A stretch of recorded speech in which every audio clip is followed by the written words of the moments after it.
Howdy, it's Dara Nichols, and I'm here to share today's devotional with you. Taken from the book Live in Grace, Walk in Love, a 365-day journey, written by Bob Goff. This one's titled, Don't Let Other People Decide Who You Are. Only God Gets to Name Us. From John chapter 15, verse 15.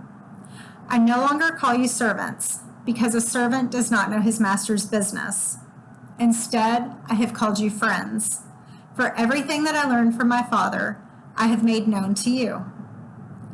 The nicknames we were given as kids often stick with us our entire lives. Sometimes the nicknames are given to us in jest and bear no resemblance to us. For instance, the basketball center called Shorty or the football linebacker called Tiny. Other times, they can be spot on.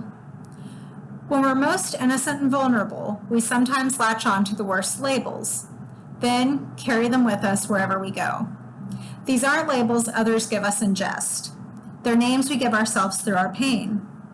For some of us, it's self-effacing names we've given ourselves about our weight or our intelligence. For others, it's about where we lived or how much money our parents have or didn't have.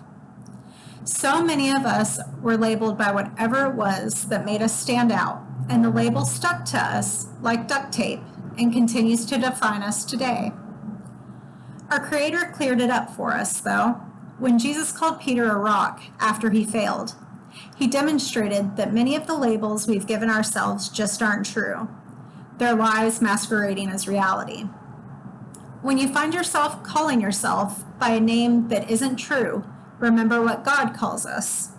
He calls us his beloved.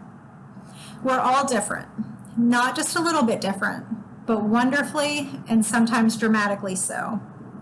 God chose to put different parts of his image inside every single person, so we all reflect him in unique ways. Not so we would ricochet off each other, but so we could refract his light in wonderfully colorful ways. What made you stand out as unique might be the thing God wants us to show what he looks like to the rest of the world. What people use to tear you down is something God wants to use to build you up. The swirls that make marbled stone are so unique, yet are also the points of greatest weakness. Don't let your uniqueness break you. Don't let your failures define you. Don't give or receive names God never had for you. The critics don't get the final word in God's kingdom. God gets to tell us who we are, and he says we're loved.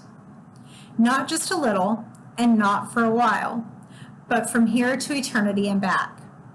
The next time you hear old tapes that make you feel unworthy, remember that the God who spoke the universe into existence, who hears the thoughts you don't speak out loud, says you're beloved and you are his. That's his name for you. Thank you so very much, and I hope that you have a really wonderful day.